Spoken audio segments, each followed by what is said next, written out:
This story is titled Happy Anniversary Failure. My fiancée texted after leaving me at the hospital.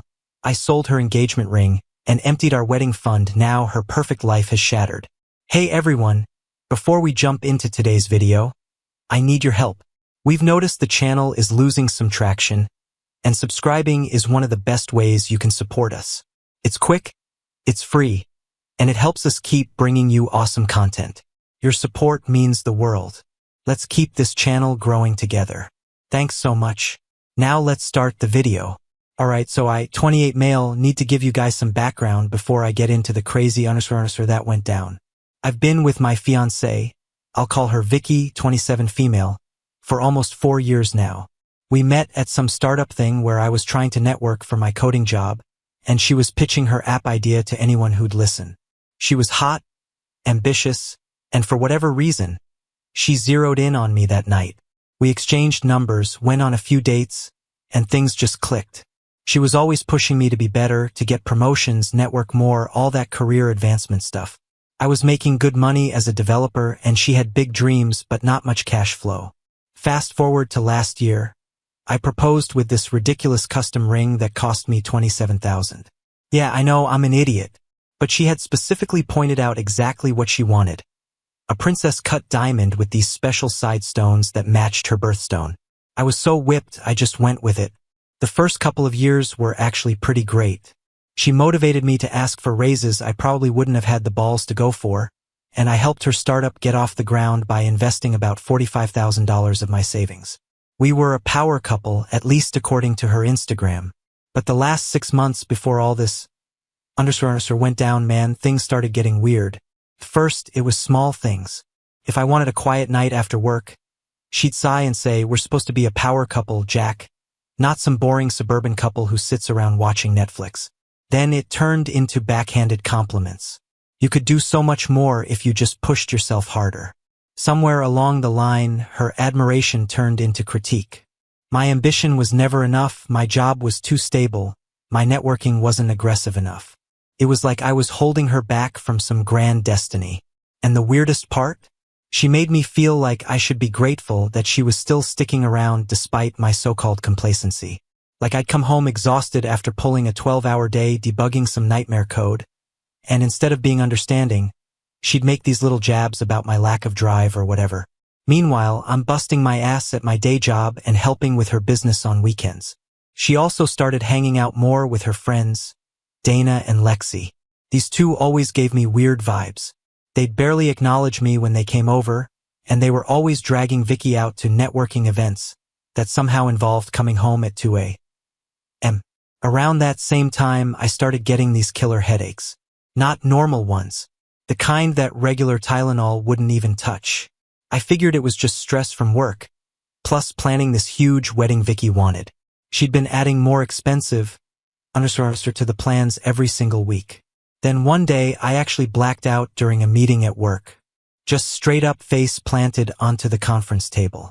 My buddy Mitch practically carried me to his car and drove me to the ER, even though I kept insisting I was fine. Turns out I wasn't fine. The doctor came in with this look on his face that immediately made my stomach drop. Brain tumor. And not the let's wait and see kind. The we need to operate immediately kind. Words like aggressive and pressure building started getting thrown around. They talked about surgical risks, complications. All of it. And I just sat there, feeling like I was watching a movie about someone else's life. When I called Vicky from the hospital, her first response wasn't what you'd expect from someone who supposedly loved me. She didn't ask if I was okay. She didn't sound scared. She just said, "How long will recovery take? We have the venue booked in 8 weeks. That's what she was worried about. Our underscore Instagram-worthy venue getting wasted. I should have seen the red flag right there, but I was too shocked from the diagnosis to really process it. In the days after I was officially diagnosed, Vicky wasn't just distant. She was detached. If I talked about my surgery, she'd change the subject. If I mentioned being scared, she'd roll her eyes and tell me not to be dramatic. At one point, she even said, "I swear you're acting like this is the end of the world. People have surgeries all the time, Jack. It's not like you're special." But what really got me, what actually made something twist inside me, was the way she framed it all to herself. I just never signed up for this, she told Dana on a phone call. Her voice low, casual, like she was talking about canceling a subscription, not my life. She thought I wasn't listening. It's like the universe is telling me I wasn't meant to settle down yet. I was supposed to be building my future, not dealing with. She didn't finish the sentence, but she didn't have to. I already knew exactly what she meant. The week before my surgery was scheduled, they gave me exactly 5 days to get my affairs in order. 5 days. Vicky, meanwhile, just kept drifting further away. She spent most nights texting or on calls about her business, pacing around the apartment like I wasn't even there. And when she was physically present, she was completely checked out. I tried talking to her about how scared I was. I mean, they were going to cut open my skull and mess with my brain. That's terrifying, right? But every time I brought it up, she'd change the subject. Wedding details. Drama with her investors. Some __, about the bridesmaid dresses not matching exactly. Anything but me. The night before surgery, she finally showed me who she really was. I think I need some space tomorrow, she said, scrolling through Instagram, not even looking at me. Dana and Lexi suggested we go to this new spa while you're in surgery. Just to clear my head, you know? Hospitals stress me out. At first, I honestly thought she was joking. You're going to a spa while I'm having brain surgery? She actually rolled her eyes at me. It's just a few hours, Jack. I can't just sit around waiting and stressing. Besides, you'll be unconscious anyway. It's not like you'll know if I'm there or not. We had a massive fight. I called her selfish. She called me clingy and emotionally manipulative for expecting her to just sit around being miserable while I was in surgery. Like what the actual __. She stormed out and stayed at Dana's that night. The last text I got from her was, I'll see you after surgery. Maybe. Brain surgery with a __, maybe. The next morning, my parents drove me to the hospital. Mom was crying quietly in the front seat, trying to hide it but failing. Dad was doing that thing where he gets really still, really quiet, like if he doesn't move too much, the emotions won't crack through. Mitch showed up too, which honestly meant a lot since he had to miss work. Right before they wheeled me in for anesthesia, I checked my phone one last time. Nothing from Vicky. My last thought before they put me under was this heavy, sinking question. Whether I'd made a huge mistake building my life around someone who couldn't even be bothered to show up for the scariest moment of it. When the surgery was over, I woke up feeling like absolute dog. My head was pounding worse than any hangover I've ever had, and everything felt off, blurry, slow. The first thing I noticed was a nurse checking the machines I was hooked up to. Not Vicky. Water, I managed to croak out. My throat felt like I'd swallowed sandpaper. The nurse, who I'd later learn was named Maya, gave me some ice chips instead. Doctor says no water just yet. You did great in surgery, though. They got the whole tumor. I tried to look around the room, but the second I moved my head, pain shot through my skull. My fiancé? I asked. Maya's smile dimmed just a little. I haven't seen anyone except your parents earlier. They went to get something to eat, but said they'd be back soon. For a second, I told myself Vicky was probably just parking or grabbing coffee or something. I even forgot we'd fought. I just assumed she'd be there anyway. I reached for my phone on the side table, almost yanking out my 4 in the process. There were messages from Mitch asking how I was doing. One from Mom saying they'd be back in an hour. And then, there was Vicky's message. The one that felt like getting punched straight through my chest, even with all the pain meds in my system. Happy anniversary, failure. Guess this is what I get for wasting 4 years on someone who will probably be a vegetable anyway. I read it once, then again, like my brain just refused to process it. First off, it wasn't even our anniversary. That was next month. Second, the doctors had literally just said the surgery went well. And third, who the __ says that to someone who just had brain surgery. I must have made some kind of sound, because Maya came back over quickly. Everything okay, honey? She asked, her face full of concern. I don't even know why I showed her my phone. Maybe I just needed someone else to confirm I wasn't hallucinating this. Underscore. My fiancée, I said quietly. She won't be coming. Maya read the message, and for just a second, her professional mask slipped. Oh, I'm so sorry. I tried texting Vicky back.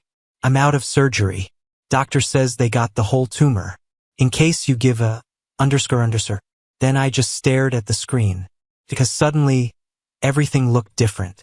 Looking back at our relationship through this new lens, I started seeing all the signs I'd ignored. How she'd been pulling away ever since the diagnosis. The way she'd sigh dramatically every time I mentioned follow-up appointments. How she'd been making these random withdrawals from our joint account without ever explaining what they were for. My parents came back a little while later. Mom rushed in first, eyes full of worry, and immediately asked, "Where's Vicky?" I couldn't bring myself to show them the text. I just mumbled something about her not feeling well. Mom looked at me like she didn't quite believe it, but she didn't push. Dad didn't say anything, just reached over and squeezed my hand. Then my phone buzzed again. Another message from Vicky. Don't expect me to play nurse for you. This isn't what I signed up for. I wanted a husband, not a patient. Something inside me shifted in that moment. Not shattered. Not broken. It hardened. Like something fragile that had been on the verge of cracking suddenly turned into steel instead. This woman had been with me for 4 years. I'd invested $45,000 into her business. Spent $27,000 on a ring she basically designed herself. Stayed up countless nights helping her with business plans and spreadsheets. The down payment on our apartment had come mostly from my savings. I'd held her hair back when she got food poisoning, listened to her cry about work stress, family drama, all of it, and her response to me having a life-threatening medical emergency. She went to a underscore spa, then texted me that I was a failure. I stared at my phone for a second, then typed back, "Guess what? I don't expect anything from you anymore. But you might want to check our accounts before you go celebrate your freedom with Dana and Lexi." After that, I turned to my parents and told them everything. Showed them the texts. Watched my mom's face crumble as she read them, her hand coming up to cover her mouth. My dad went quiet. Not normal quiet. That heavy, dangerous kind of quiet he gets when he's really, really pissed. They promised to stay with me through recovery. "I'm so sorry, sweetheart," Mom kept saying, gently stroking my hand. "Don't be," I said. "Better to find out now than after the wedding." Dad nodded slowly, his jaw tight. She showed her true colors. Now you can move on. But here's the strangest part. Lying there in that hospital bed, tubes and wires coming out of me, half my head shaved and stitched up like a baseball, I felt this weird sense of relief. Like maybe getting diagnosed with a brain tumor wasn't the worst thing that had happened to me. Maybe it was the thing that saved me. Saved me from tying myself forever to someone who would bail the second things got hard. Later, as my parents were getting ready to leave for the night, Maya came back in to check on me. She adjusted my pillows, checked the machines, and asked if I needed anything for pain. "Just the truth," I said, still a little out of it from the meds. Did I dodge a bullet? I don't even know why I asked her. She looked confused for a second. "With the tumor? The surgeon said they got it all." "No," I said. "With my fiancé, ex-fiancé, whatever." Maya paused, then gave me a small, knowing smile, speaking as someone who sees a lot of couples during medical crises. "Yeah, you dodged an armor-piercing round." That made me laugh. It hurt like hell, but it felt necessary. "Thanks for the honesty. Get some rest," she said softly. "Tomorrow's another day." That night I couldn't sleep much. My mind just kept replaying everything. All the red flags I'd ignored. The way Vicky always had to be the center of attention. How she'd get mad if I didn't respond to her texts immediately, but would ignore mine for hours. How she'd roll her eyes whenever I talked about wanting kids someday. The little digs she'd make about my friends, my family. Like she was slowly trying to separate me from everything that mattered. I woke up around 3 a.m. to a different nurse checking my vitals. Not Maya. I grabbed my phone. 7 missed calls from Vicky. Guess she'd finally checked our accounts. I didn't even listen to the voicemails. Just turned my phone off completely and lay back down. And for the first time in a long while, despite the tumor they just cut out of my head, I felt lighter, like a weight had been lifted. The next morning, Mitch came by before work. He took one look at me and snorted. "You look like undersir. But hey, at least they didn't shave your whole head." "Yeah, small wins," I muttered. "Where's Vicky?" he asked. I told him everything, showed him the texts, watched his face go from confused to shocked to straight up pissed. "What the actual undersir, dude? Who does that?" "Apparently the woman I was going to marry." Mitch shook his head, running a hand through his hair. "Man, I never liked her. I just didn't say anything because you seemed happy." "Was I, though?" I asked, honestly thinking about it for the first time. I feel like I was just working my ass off trying to make her happy. "That's not the same thing, bro." He reached over and squeezed my shoulder. "So what's the plan now?" For the first time in days, I smiled. "A real one." "I already started it," I said. "But I'm gonna need your help with phase 2. And just like that, I started putting my plan into motion. Because if Vicky thought she could just walk away during a literal life-threatening situation and still keep all the benefits of our relationship, she was about to learn a very harsh lesson about consequences. That plan kicked off on day 2 after brain surgery, when I was feeling slightly less like death warmed over. The nurses said that was normal. What wasn't normal? Planning an elaborate revenge scheme from a hospital bed. But hey, extraordinary circumstances. My first target? The ring. That $27,000 monstrosity she'd basically designed herself and had been flashing all over her Instagram with captions like "blessed" and "future wife life." I called my cousin Pete, who works at this fancy jewelry place downtown. I told him everything: the brain tumor, getting abandoned mid-surgery, the cruel messages. He listened quietly, then pointed out something I hadn't even thought about. Legally, the ring was still mine. If I had a spare key, he could send someone to pick it up today. Luckily, my parents had a spare to our apartment. Pete said he'd send his coworker during Vicky's daily yoga class, which, by the way, I was paying for. The guy would grab not just the engagement ring, but also the wedding band I'd already bought, the one with "Forever Yours" engraved inside. Vicky had no clue that even existed yet. "I don't even care if you sell it for half of what I paid," I told him. "Just get it gone before she decides to come back for it." He exhaled. "I've got a private collector who might take it off your hands. You won't get full value, but it's better than nothing. Do it." Next up, the money. This was the big one. We had a joint account with $83,000 saved for wedding expenses and the honeymoon. Most of it came from my bonuses and overtime, even though Vicky loved to act like she was contributing equally. I'd been noticing sketchy withdrawals for months. $900 for cake tastings that somehow always happened while I was at work. $2,500 for venue research. During weekends she was out with her girlfriends. $3,000 for catering tastings I was never invited to. Still lying in my hospital bed, with my mom bringing me ice chips and adjusting my pillows, I logged into our bank account on my phone. My hands were a little shaky. Partly from the meds, partly from what I was about to do.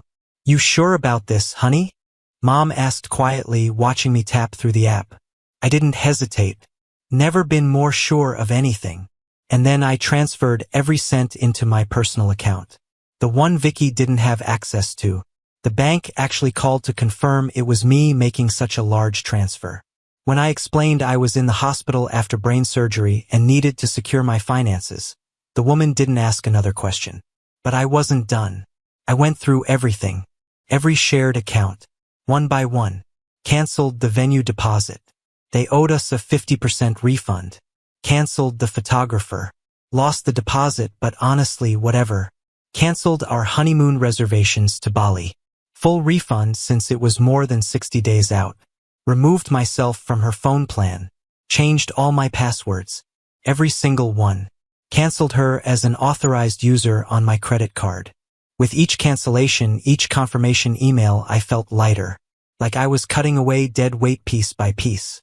I even texted our wedding DJ, who was more my friend than hers, Told him the wedding was off and that she left me during surgery.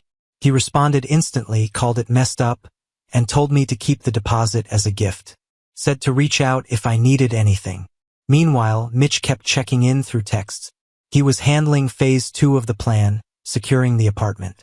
Since Vicky still had a key and apparently zero moral compass, we didn't trust her not to go completely ballistic once she realized what I'd done.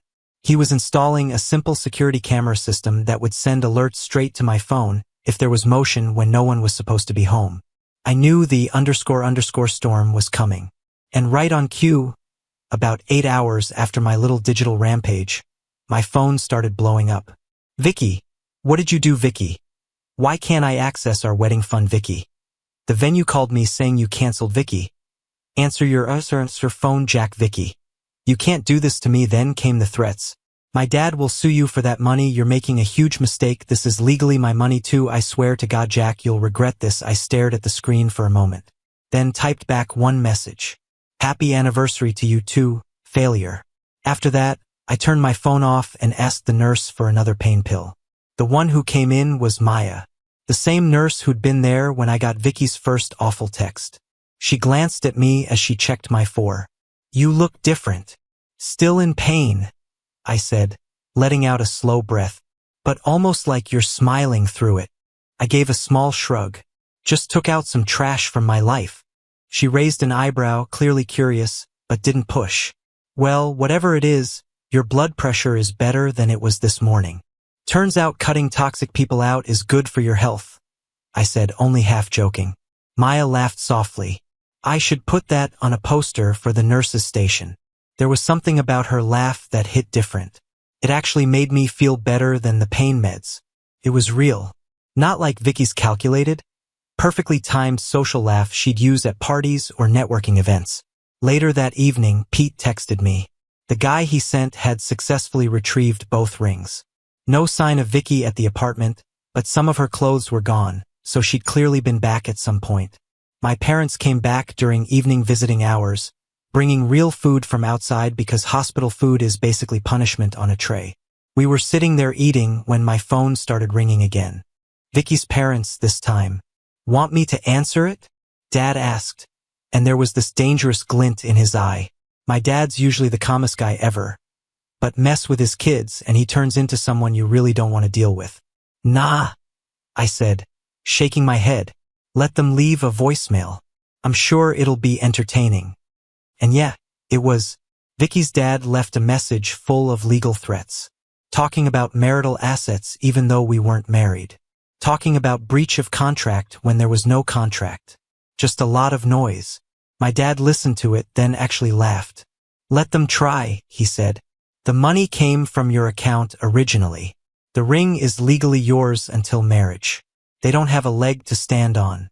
That night, as I was drifting off to sleep, my phone buzzed again. Unknown number. It was Dana. You're breaking her heart. How could you be so cruel? I didn't even bother responding.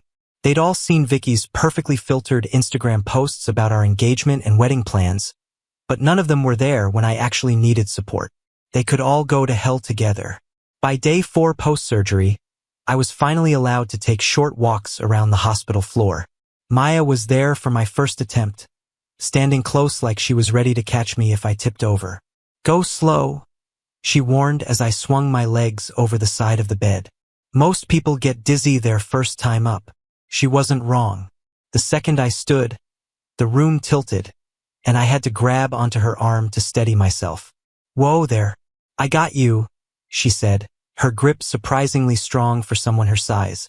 Maya was maybe 5'4", dark brown hair usually tied back in a ponytail, green eyes, and a small nose ring that somehow still looked professional despite hospital rules.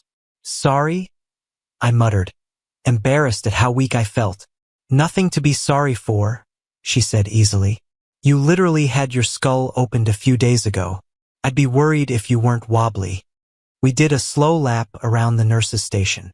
Me shuffling along like an 80-year-old, clutching my four-pole like it was the only thing keeping me upright. By the time we made it back to my room, I was exhausted, but weirdly proud. Good job, Maya said, helping me back into bed. Same time tomorrow? I blurted out without thinking. It's a day date. The second the words left my mouth, I felt my face heat up. I mean, not a date, just a, you know what, I'm blaming that on the brain surgery. Maya laughed. Blame accepted. Get some rest, Jack. Later that day, Vicky finally showed up. I'd been expecting it. She wasn't the type to just quietly accept losing control. She walked in like she owned the place.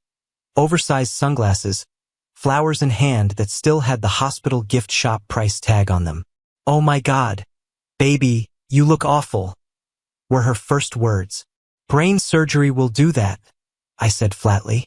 She slowly took off her sunglasses in this dramatic way, and I could see she'd done her makeup to look like she'd been crying.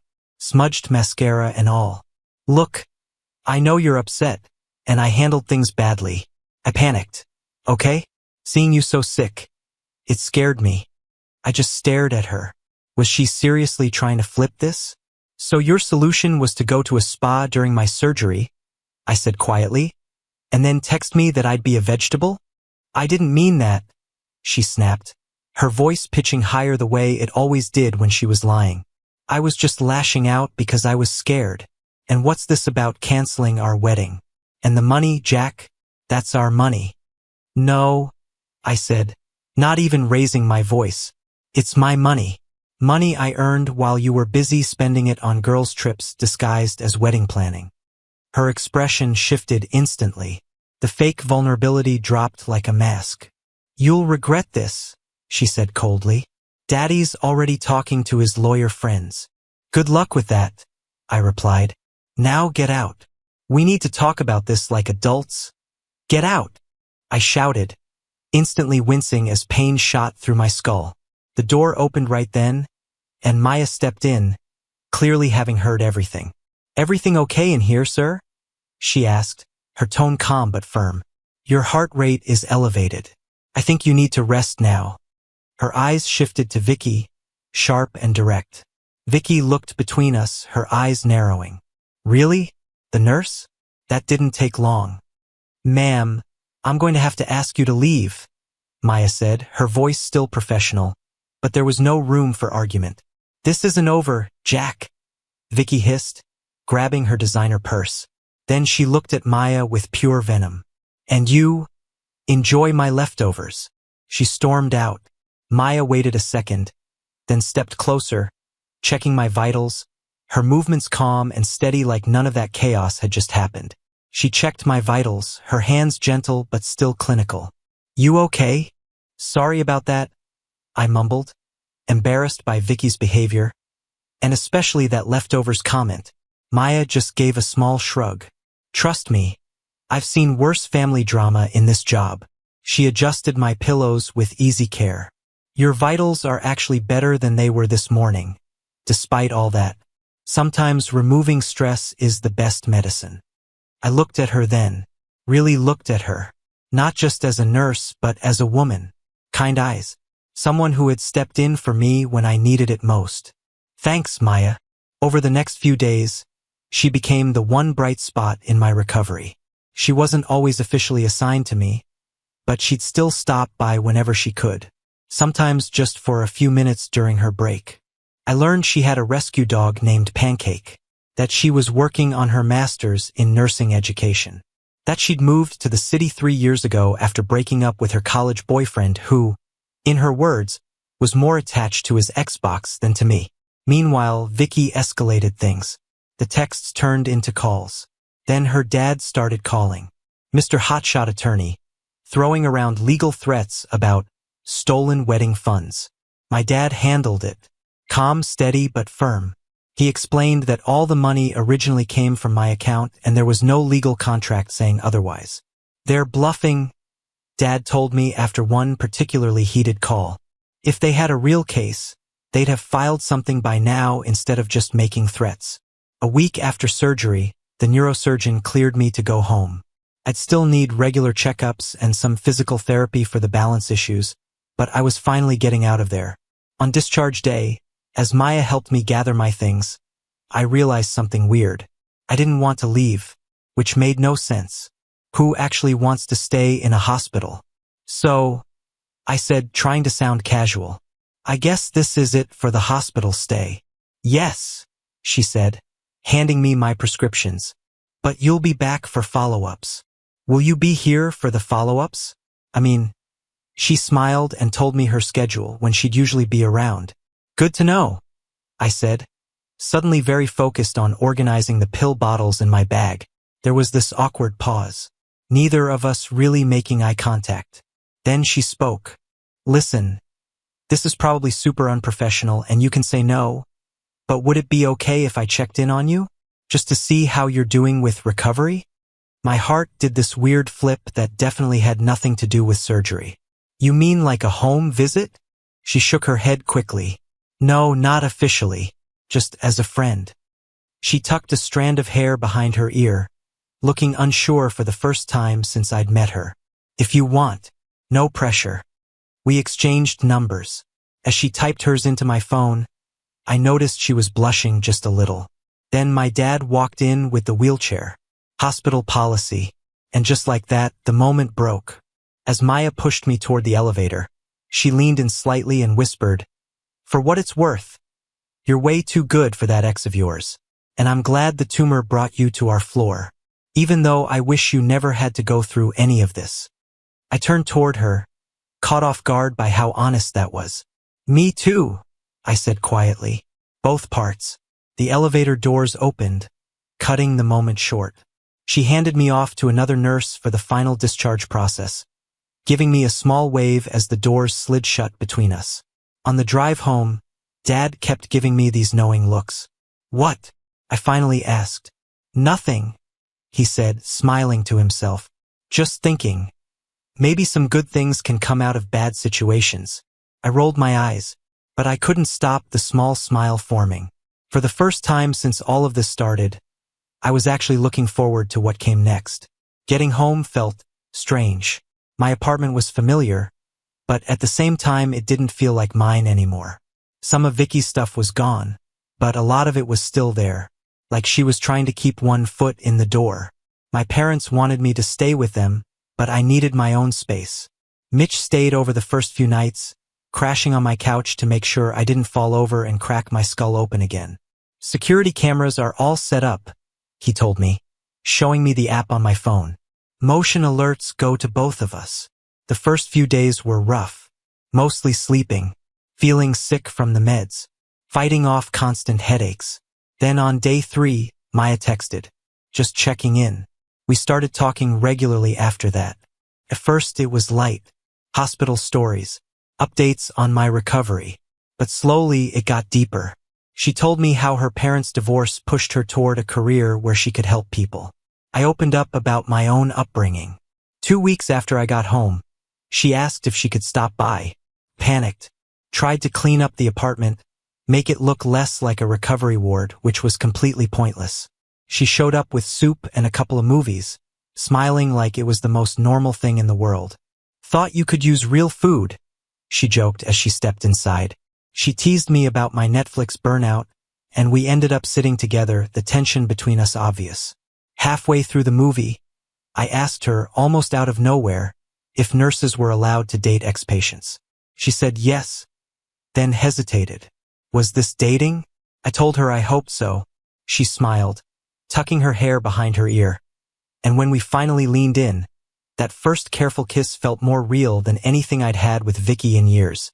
Meanwhile, Vicky kept trying to worm her way back into my life. Voicemails, messages through her friends. She even showed up at my parents' house once after she realized I'd changed the locks. She sent long strings of texts calling me childish and immature. I kept every single message, but I never responded. The silence got to her more than anything I could have said. And just when things were finally starting to feel good again, when my recovery was on track and things with Maya were easy, real Hurricane Vicky came crashing back. I came home from work one day and found my apartment door slightly open. That alone made my stomach drop. Something felt wrong immediately. I pushed the door open slowly, half expecting a random burglar. What I found was worse. My clothes were everywhere, most of them cut to shreds. My laptop screen was completely smashed, and on my bedroom mirror, Written in that expensive red lipstick Vicky always used were the words, "This is what happens when you steal my future." I just stood there trying to process it. Then I heard something from the kitchen. A crash. Something falling.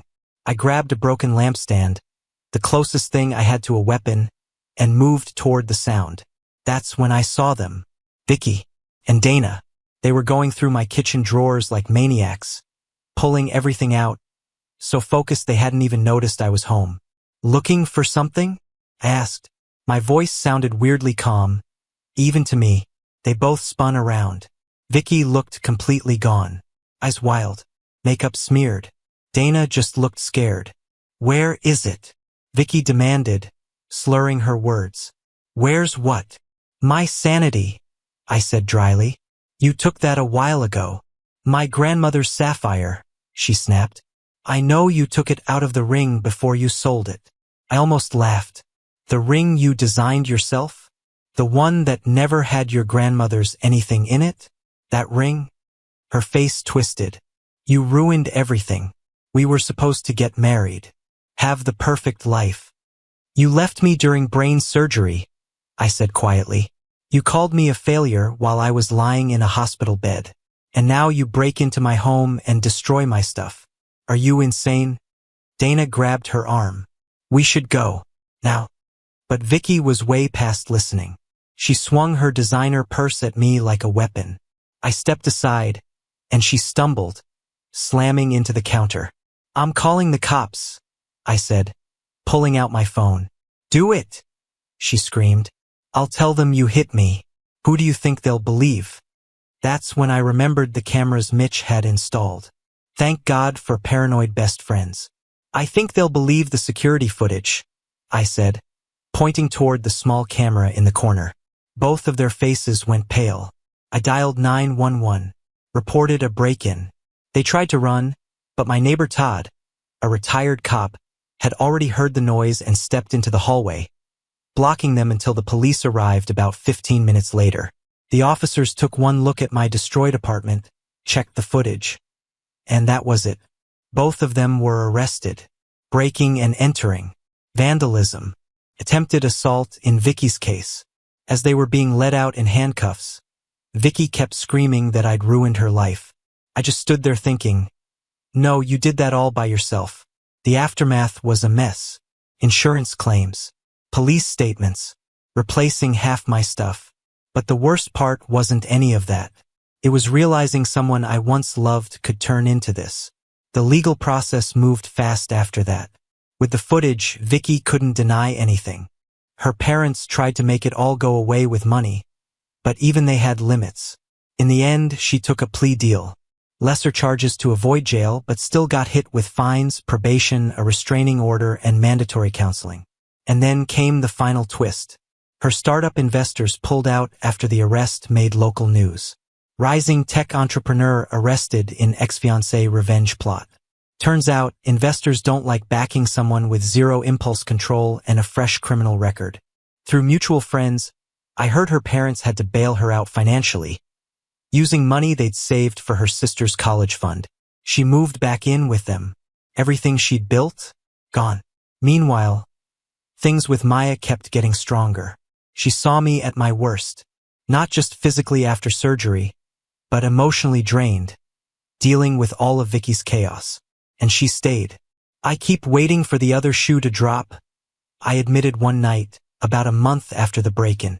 "For you to decide this is too much." "That's not how this works," she said softly, curling up next to me on the couch. "The right person doesn't leave when things get hard." 6 months after Vicky trashed my place, Maya and I moved in together. New apartment, fresh start, no ghosts from the past. We even adopted another dog to keep Pancake company. A 3-legged shepherd mix we named Tripod. Maya's sense of humor, obviously. For the first time in a long time, life felt good. Actually, better than before. But knowing Vicky, I had a feeling she wasn't completely done yet.